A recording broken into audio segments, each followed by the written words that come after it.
Hey guys, how y'all doing? Ooh, it's alerting me that I'm on. Hey, hey, hey. Where is the title?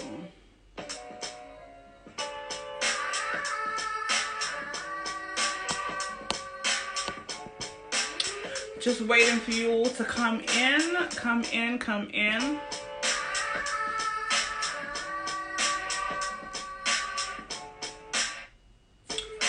Hello, lovely. Welcome, welcome in. Welcome. Hello, everybody. Thank you for coming in. Very, very excited for you to be here. I hope you're all well and doing good. Hey, boo. How you doing? If you feel to, please do share. Hello, Karen. I'm going to let you jump in a minute. Really excited to just push forward and push through. Good afternoon. Crazy Love Studio. Timing counseling. I am Big Sister. Welcome. Hey boo, how you doing? Woo! So yeah, we're gonna just wait a few more minutes and then we're gonna get Karen to jump on in. Hello, hello, welcome, welcome. I hope you lot have had a phenomenal day. As you all know, the shops are now open. I went to the bank today, and if you saw the queue for TK Maxx, it went around Jerusalem corner. I was like, child, there is no way on God's green earth that I am been in my house all this time to then come and queue in these streets. So I'll wait till the crowds die down the next couple of weeks. Oh, hey. Hey, Charis, how you doing? Oh, hey, look, my daughter's here. Hi, Naya, how you doing? Hey, Shireen. Wait, Sanaya, are you not supposed to be going on your way home? You see how they get catch? Alright, well, we're going to get going because I'm conscious of time and I don't want us to be on here for too long. So, how do I do this now? How do I join someone in? Karen, where are you? Oh, go live with. Oh,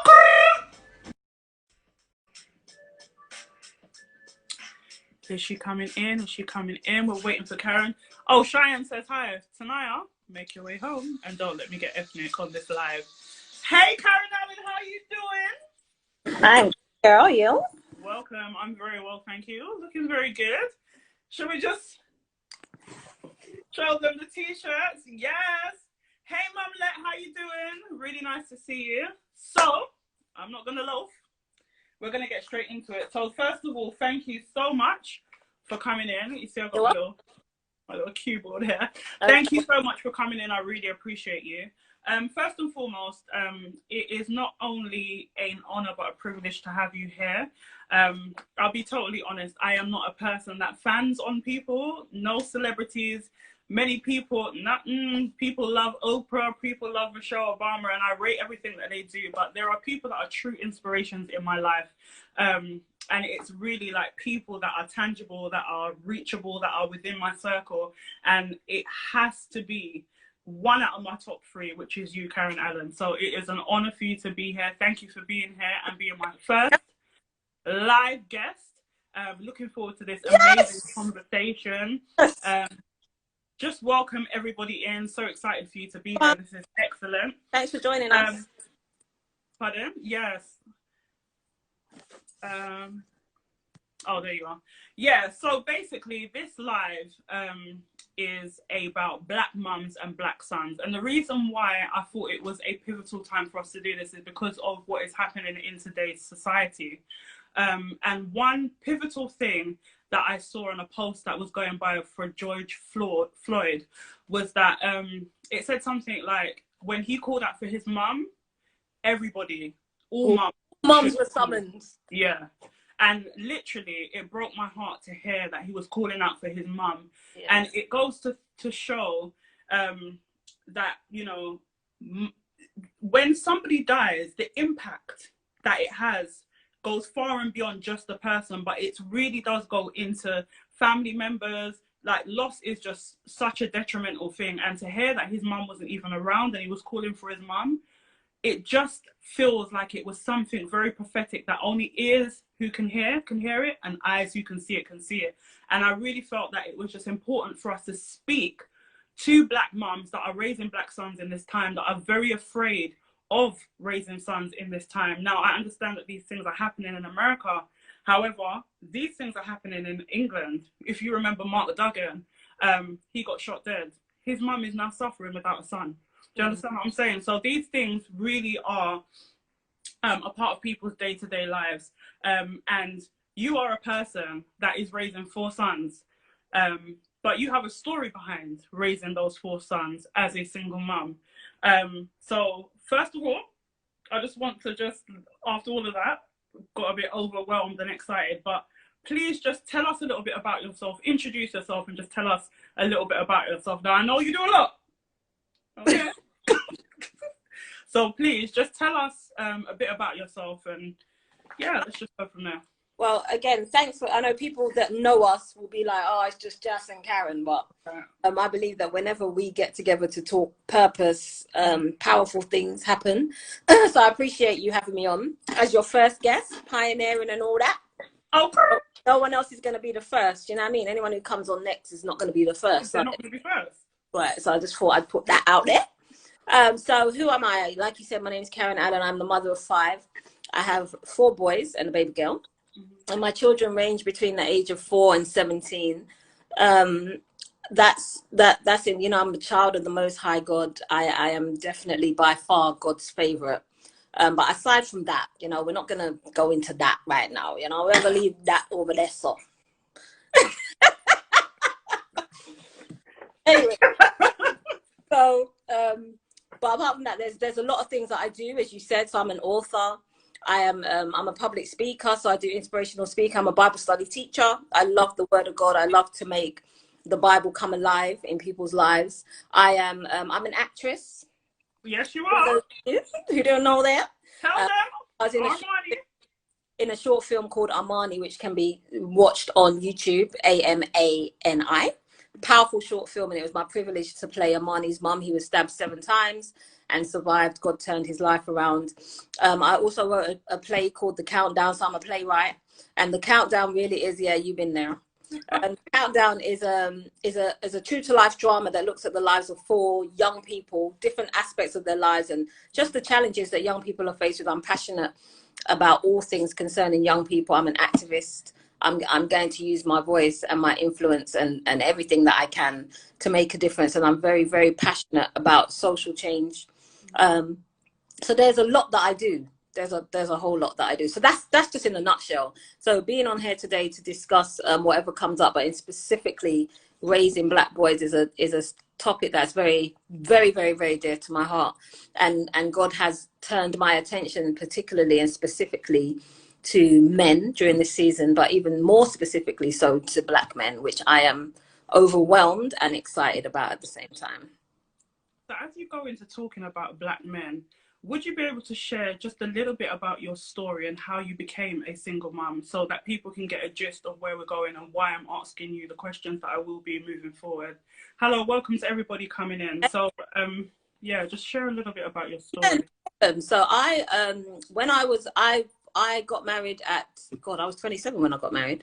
So it would have been 19, coming on 20 years. But when I was married for 14 years, my husband's of 14 years, he decided that he didn't want to be married. And as crazy as that sounds, it really was the bottom line. He literally was like, I can't do this.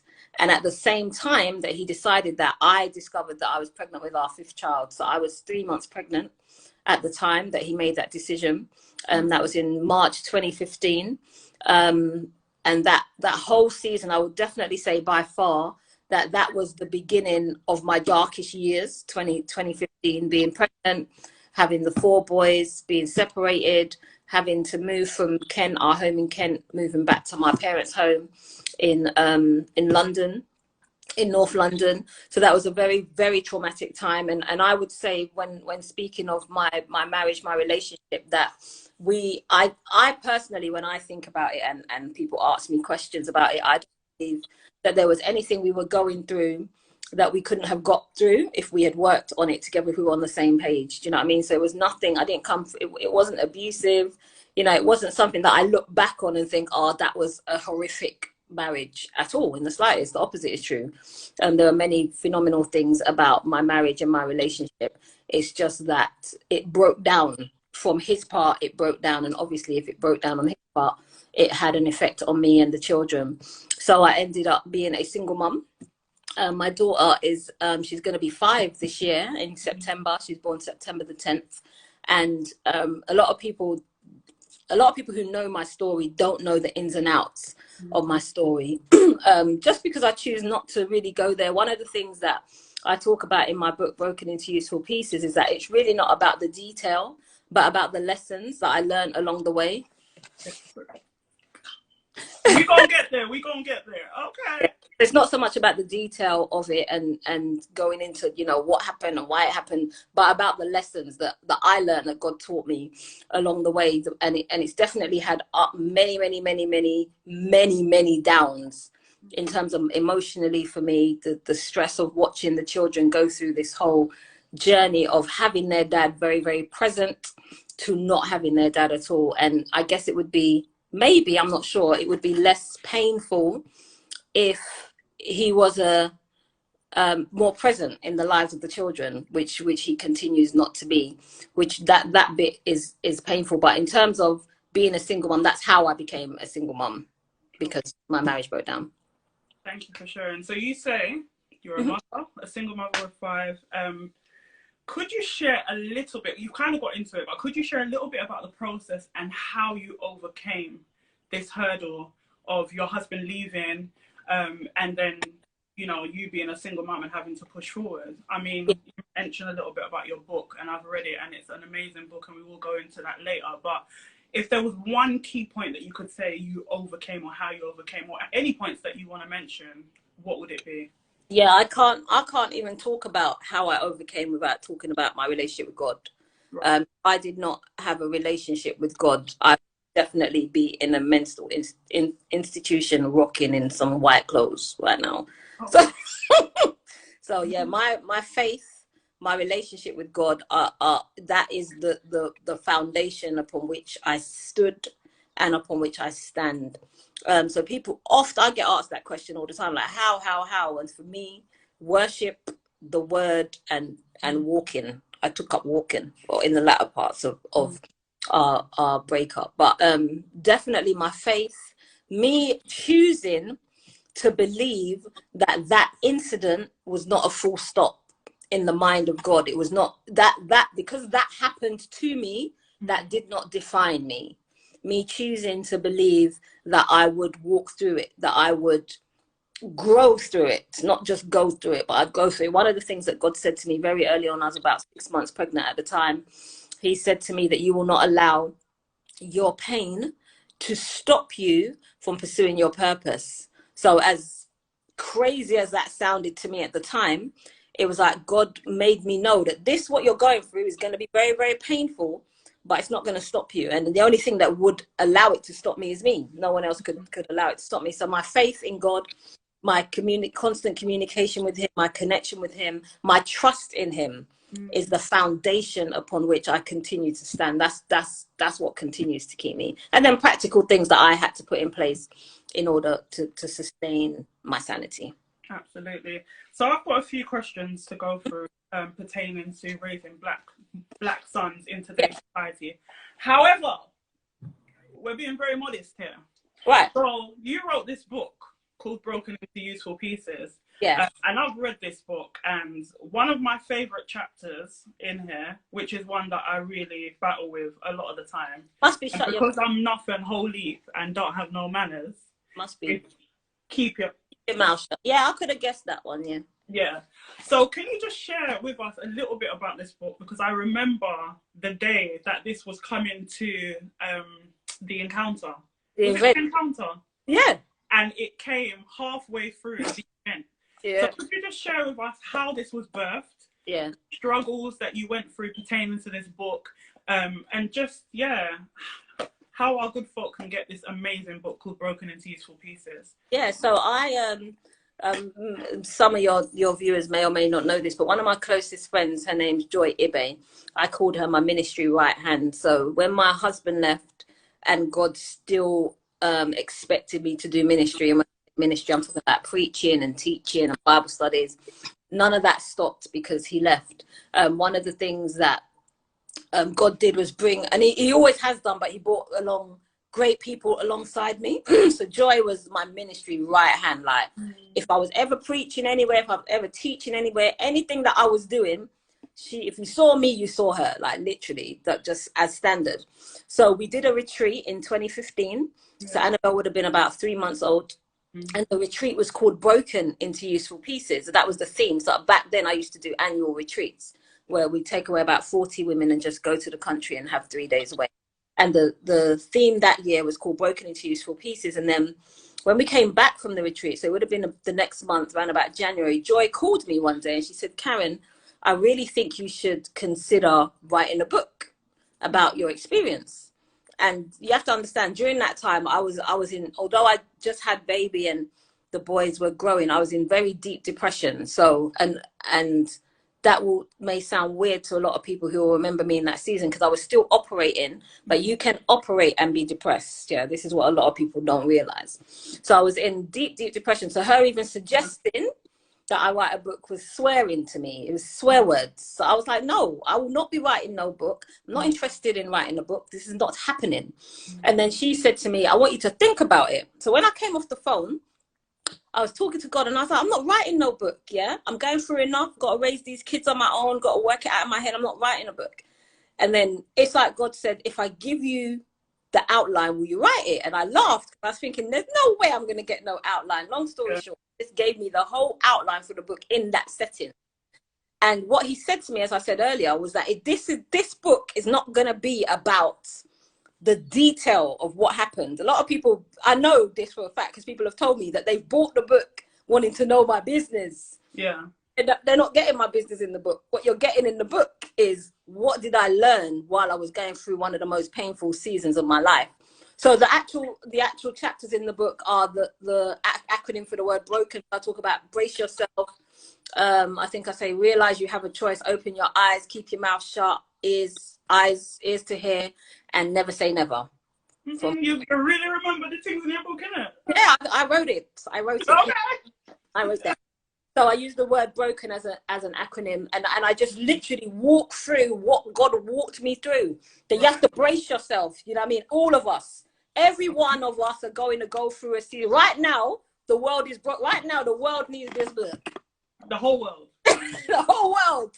Because we're all experiencing something that has been broken. Like everything that we knew has been broken. So in chapter 1, I talk about the fact is, because you know brokenness is coming, you got to prepare yourself for that. You prepare yourself spiritually, mentally, etc.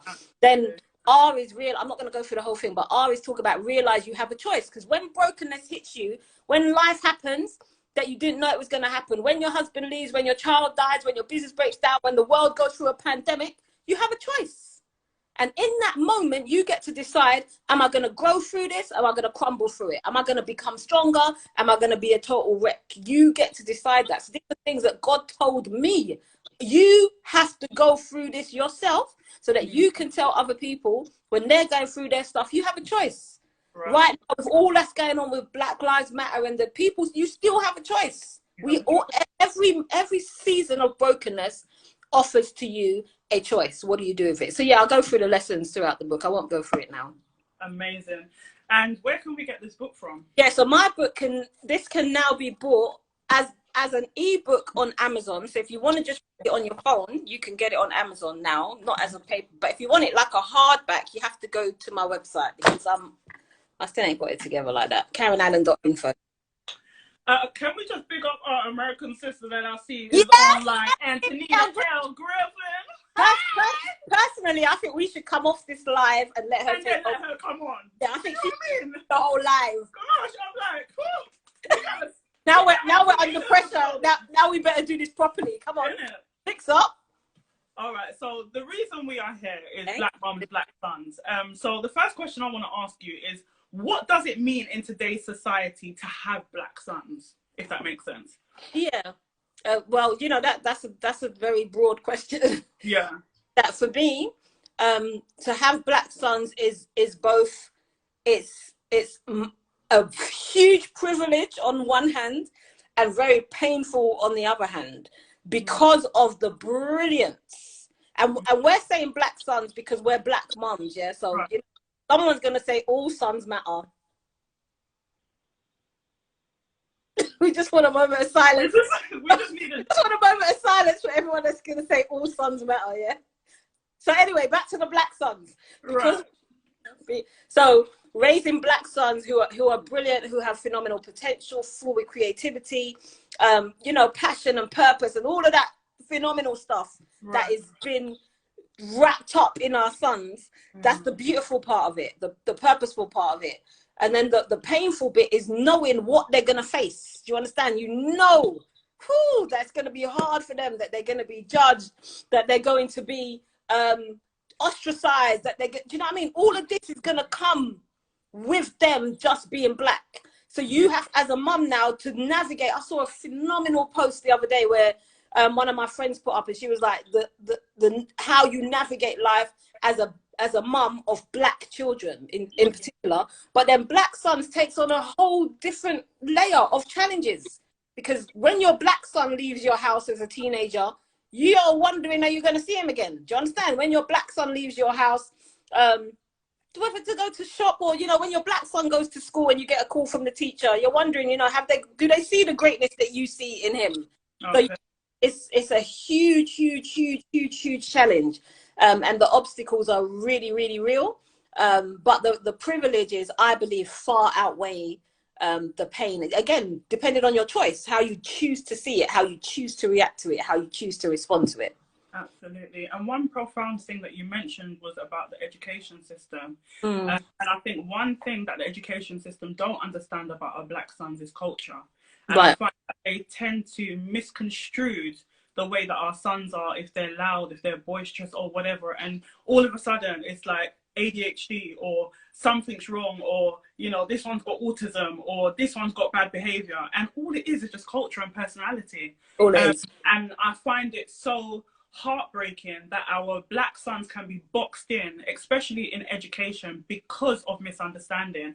And I find that people fear things that they don't understand. So when they don't understand that thing, they just place it in a box and they're just like, move on. Yeah. But yeah, I want to say about that in probably 2012. Or maybe 2011. Anyway, I decided to homeschool my children. So at the time I only had 4 boys. And what was Amario, who's my eldest, he's always been very creative. Like he came out of the womb talking, and he always spoke very well, was really good with language, etc., etc. And I remember one day I went to see his teacher, and the teacher began to describe him to me. And when she was describing him to me, I was thinking, who is she talking about? Yeah. Because she was like, you know, he hardly speaks in class. He's very reserved, you know. He has, you know, tendencies. And she was just explaining how he was. And that it was the top, like, I did not recognize who she was speaking about. And in that moment, I'd been doing research into homeschooling anyway for about a year prior to making my decision. But it was in that moment that I decided he's not coming back. It was like the end of the school year, coming like May, June. And I remember thinking, he's not coming back to this school in September. There's no way, because if that's your perception of him, that's how you're going to teach him. That's how you're going to expect him to be. And I can't have you deciding on my son's destiny. And I took all my children out of school and I homeschooled them for 2.5 years. And I'm a homeschooling advocate. Don't even get me on one about homeschooling. Because those 2.5 years that I have my children at home under my curriculum, my own curriculum, I didn't follow no schooling curriculum, nothing like that. I believe that they were pivotal to the children that I have now. Like, I have the kind of children that people are like, how are your sons like this? And apart from the grace of God, the homeschooling that I did for them 2 years, where I got to put me, even now that we're in lockdown, the wrestling that's going on in my head about September, because I'm like, boy, I don't know. Not on my Apple Watch. Right. I'm looking at the future and I'm like, boy, I don't know. I don't know if they're going back. I don't know. So that's where I'm at right now. I hear you. So my next question is, what effective tools have you used in raising your sons? So you spoke a little bit about homeschooling. Is there any effective tools that you've used when raising your sons? Yeah, so my my sons are the older ones are like mid-teens now, like 13, 14. Mario's coming to the later teens. I think that again, when the Bible says it this way: train up a child in the way that you would have him go, so that when they're old, they won't depart from it. Right. And I really believe that it's in the earlier stages that you really got to dig deep and sow and be purposeful. Because if I tried to do that now at 14, 17, I don't think it would have the same impact. Maybe not, I don't know. But the fact that back then, when you talk about tools, so I used to be very intentional with in terms of my faith, scripture, Bible readings, making sure that they understood. And because I'm passionate about making the Bible come alive, I'd make it alive. I wasn't one of them mums that like, go read the scripture. I wouldn't make the Bible be punishment for them. That's wrong. I'd let the Bible be something that they enjoyed doing. They enjoyed it too much, but you know what I mean? I wouldn't make it be a thing. So being purposeful about my faith was very, very important. As a mum, now this is very, very, very key, I believe. I made sure that I did not put my life on hold to raise my children. So what that means, hold on just 1 second. I need you to say that louder for those in the back. Hold on, you lot in the back, you lot pay attention. I did not put my life on hold to raise my children. What I did was lived my life so that my children could see what a life well lived looked like. Do you understand? So that way you become an example to your children. So it's not about you go and read your book. I would be reading books for them to see me reading books. Not about you go and live your dream. I'd be living my dream to show them what living your dreams look like. So that was key to me. Too many parents do what I say and not what I do. No, what's the saying, please? Do what I say. Do what I say, but not what I do. Yeah, that's the thing. And like, for example, let's just take the reading. You know how much parents will say, go read a book? Right. Now, the thing is, the way I've raised my sons, they would say, when last did you read a book? Oh. That's you know. So that's unfortunately the way that one of the things I've always said to my children is use your voice. So you can't tell your kids all their life, use your voice. And when they come to use their voice, you tell them to shut their mouth. You know what I mean? Because my kids wouldn't be having it. So living, like literally living out my life in front of my children was one of the key elements of raising the sons that I have today. I did not and would not and will not put my life on hold for my children. God would have to tell me otherwise. Wow, that's powerful. Thank you. I'm not sure if this thing is going to cut off. I don't know how long this lives are allowed for, if it's half an hour or an hour, but I'm very mindful that you've got a next live at 9 o'clock. So we've got a few more questions and then we're going to open up for questions. So joining us, everyone who's joining, we appreciate it. Yes, welcome. So you've mentioned a little bit about it, but how much of a responsibility should a woman take when it comes to raising her sons?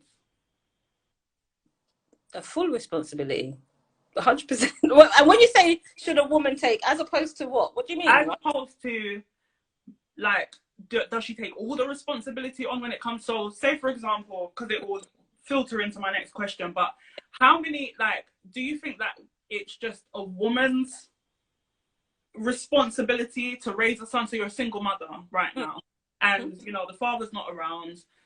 You've got a phenomenal village. However, they are the person that you see daily.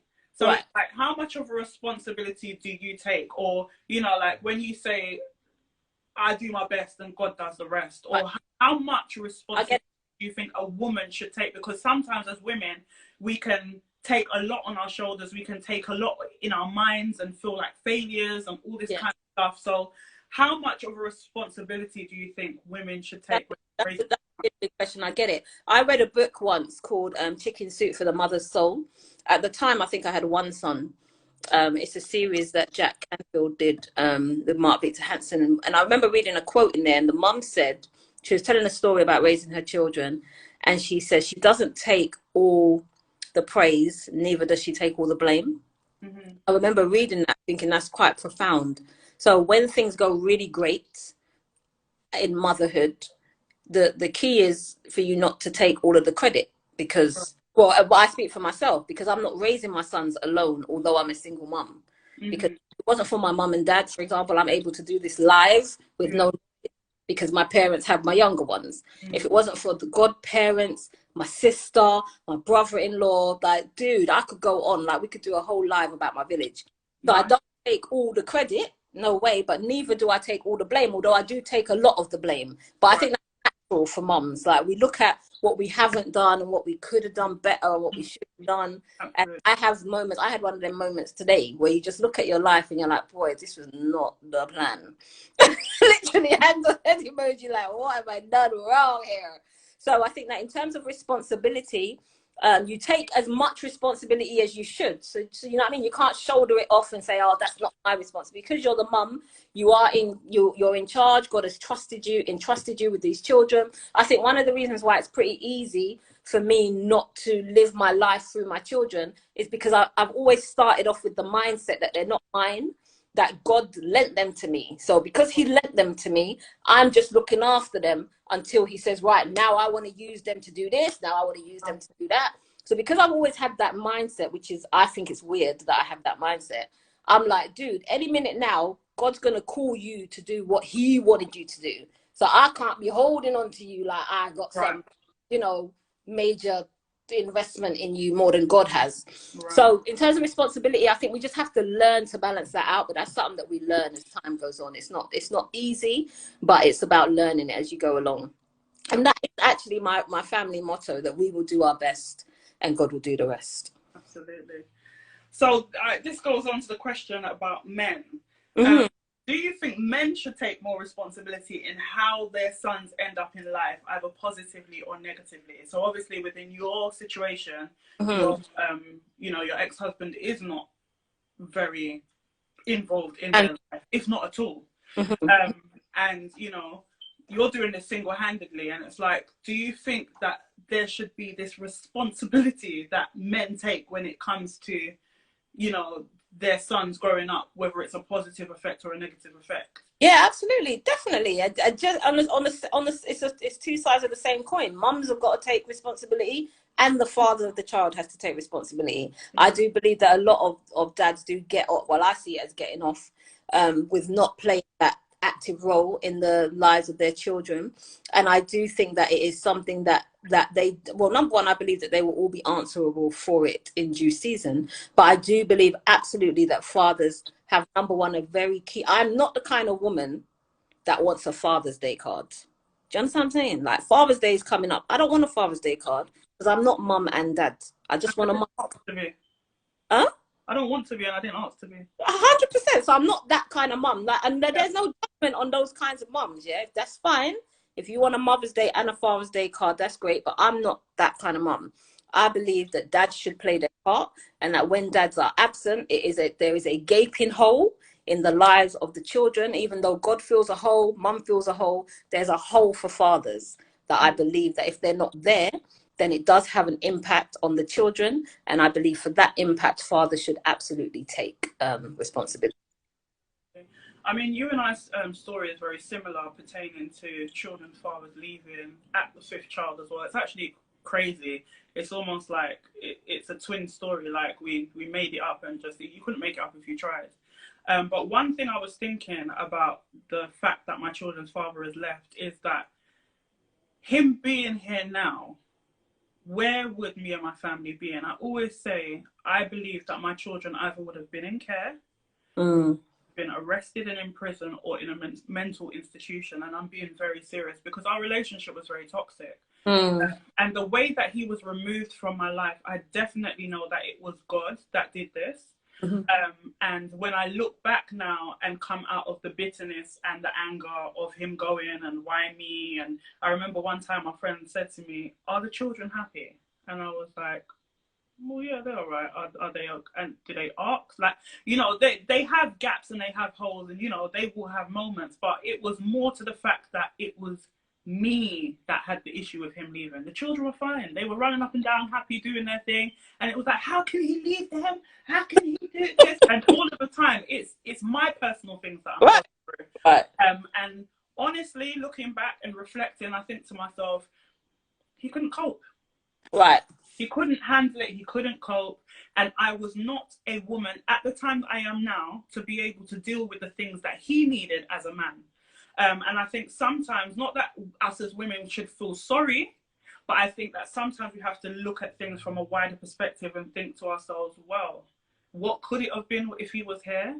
And why is the reasons why he may not be here? Or do you get what I mean? Like, what is this man going through in his mind to make you, because you have to, there has to be something really, really deep in your mind to pick up your 5 children and go. Do you understand what I'm saying? So yeah, definitely that can be a whole nother. That's all live all by itself.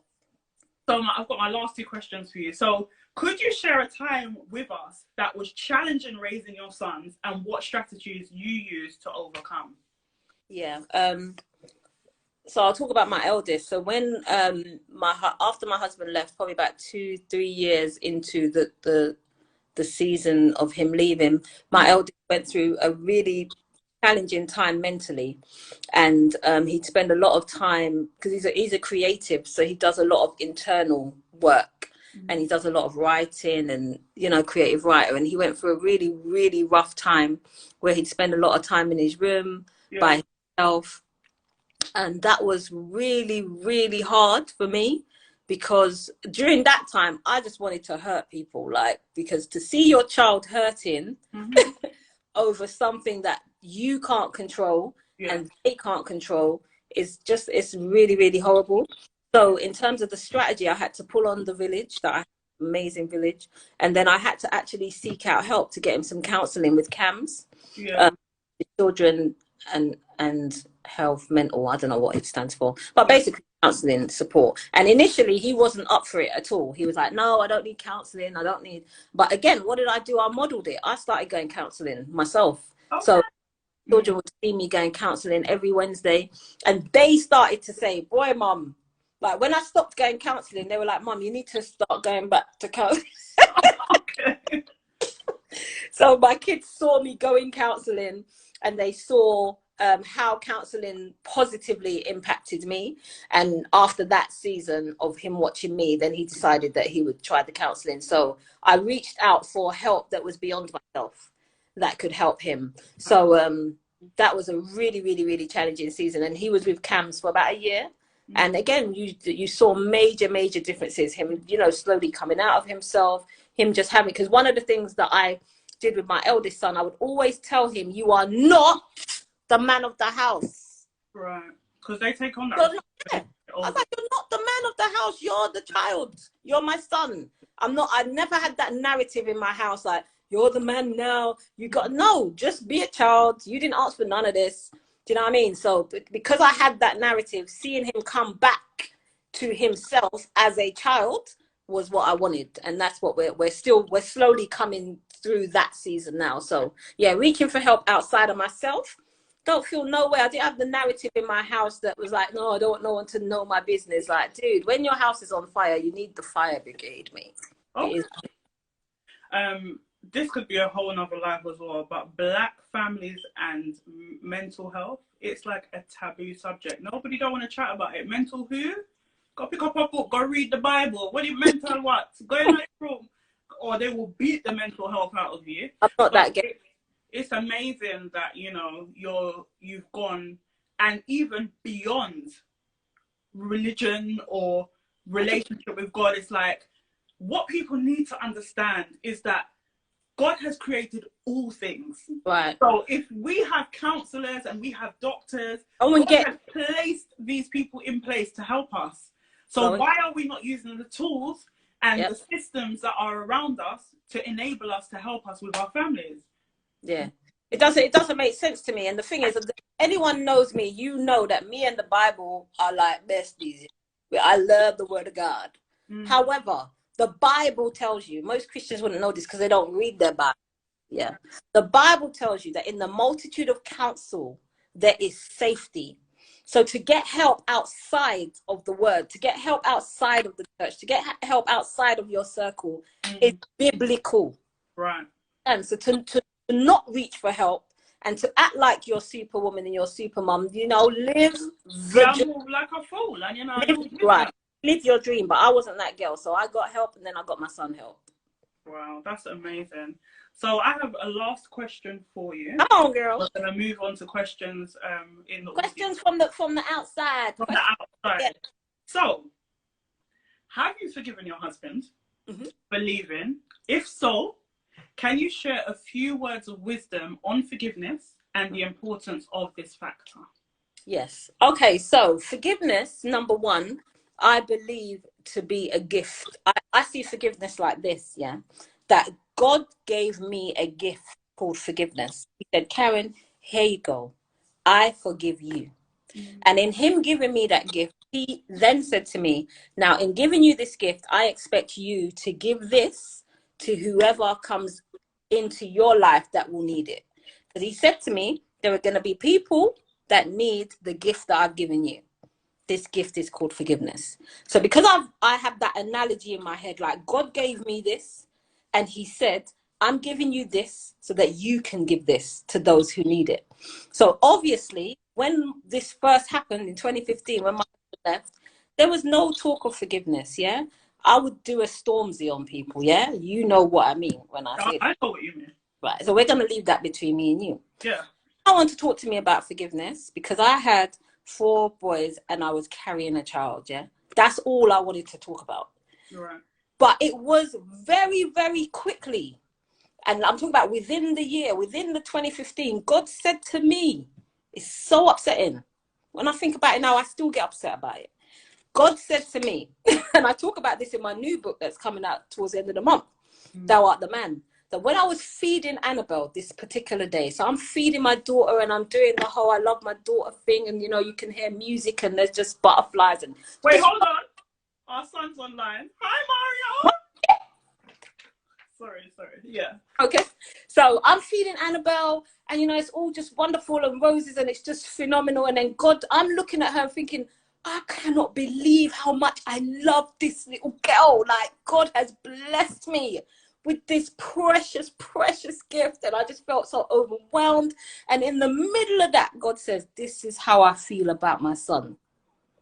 And you know them ones where you remember the old records where it goes, you look at her, literally, you're like, wait. Wait. What is it? Satan, wait. What was that? God said to me, this is how I feel about my son. I was like, I don't care how you feel about your son. How you feel about your son is you and your son's business. What has that got to do with me? Yeah, not that anyone else talks to God like this, but me and God, I'm a friend of God. You understand? Right. But anyways, he said to me, this is how I feel about my son. Then he said to me, Karen, until you forgive, you will not be the effective mother that you need to be to your sons. Now, let's just press pause on that moment there. Shameless plug. So the God of all creation says to me, until you forgive, you will not be the effective mother that you need to be to your sons. Now, the thing is, this is what I say to mums.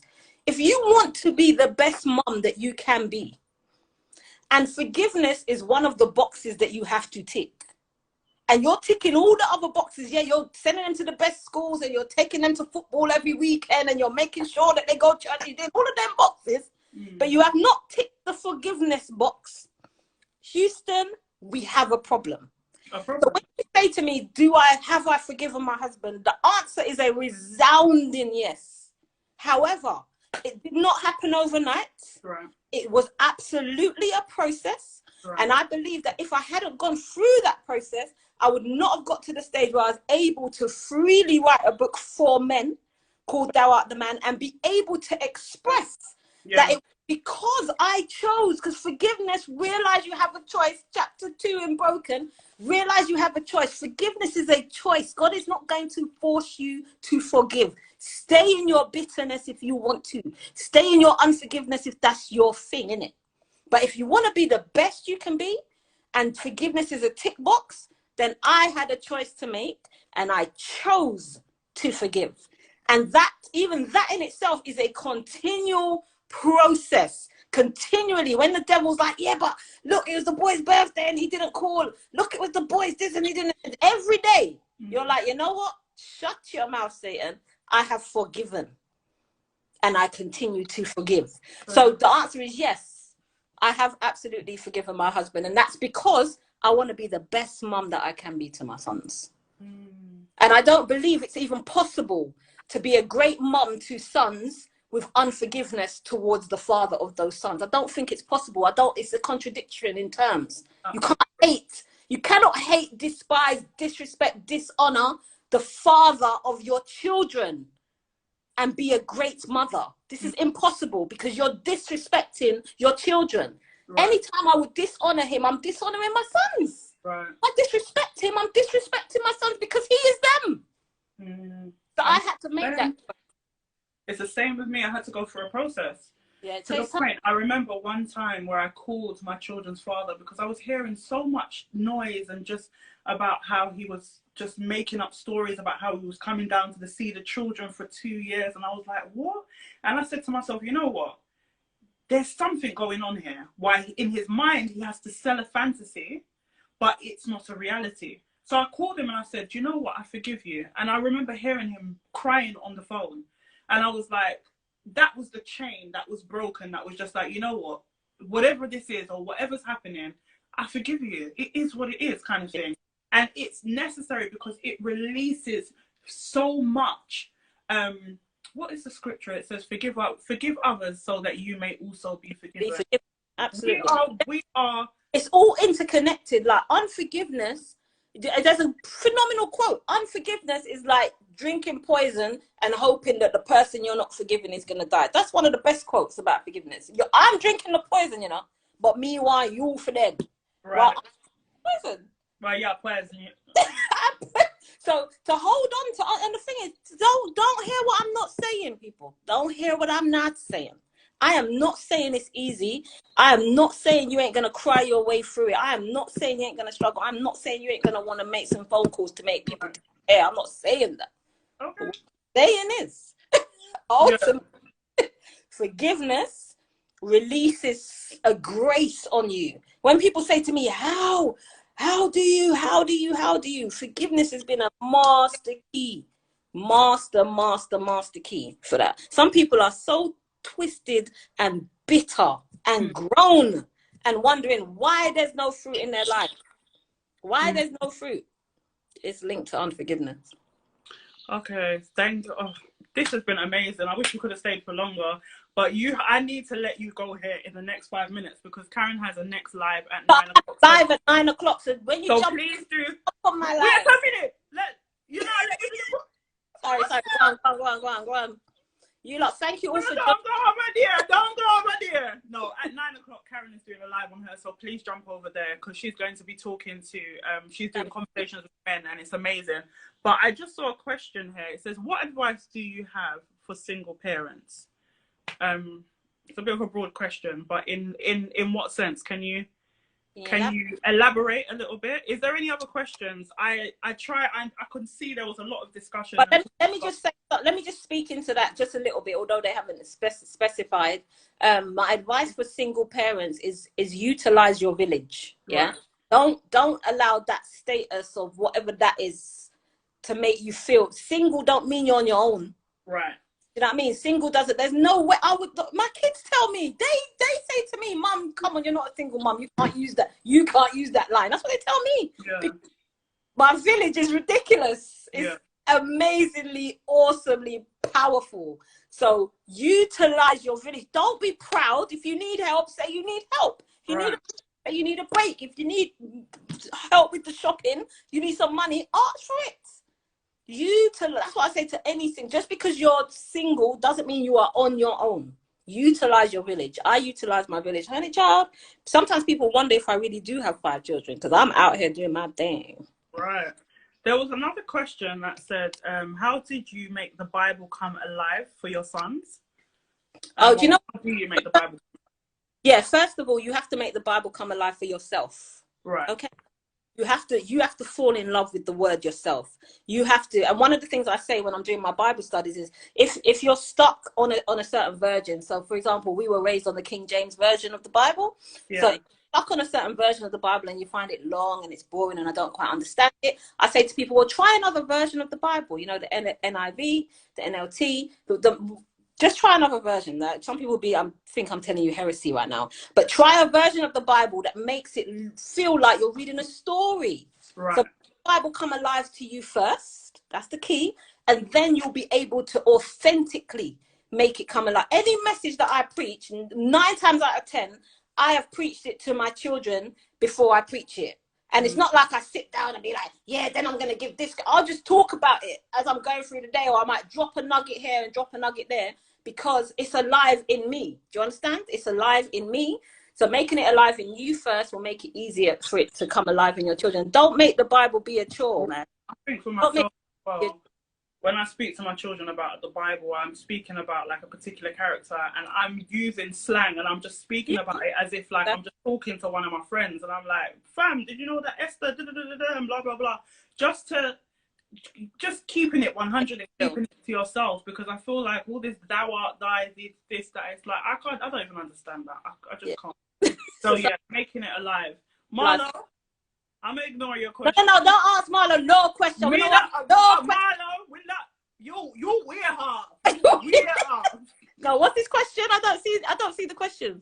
Should a woman give back their ex-husband's name? Marlo, call me after. Marlo. Bye, Marlo. We love you really, Marlo. We love you really.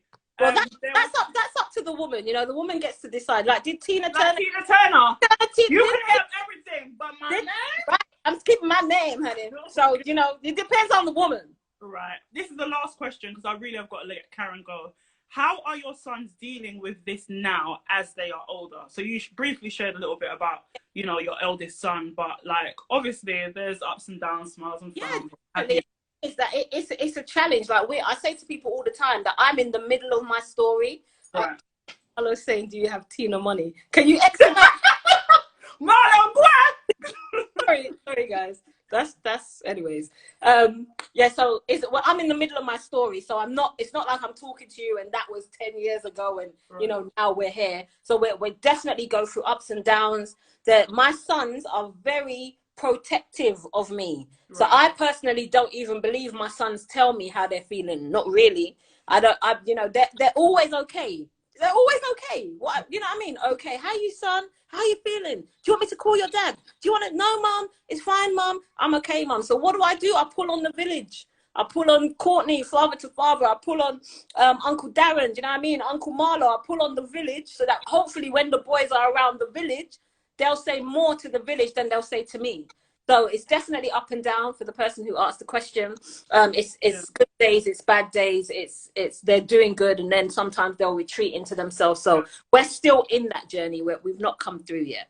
Do you know what's amazing is what you said, and I think that is so important, and it's about keeping the father alive in the household. Yes. And not in a sense of like, you know, having his picture around. It's a bit creepy, isn't it? But I'm talking about just asking them every now and then, how are you feeling? How are you feeling about, I ask my son that every once in a blue moon, I'm like, how are you feeling about your dad? So that they know that there's a platform and there's a space for them. So that when they're ready. Because sometimes they feel like they don't want to. They don't want to upset us. Yeah. I do. You know, my sons can expose me if you think I'm lying. I'll be like, you look, has anyone called their dad this week? Has anyone texted their dad?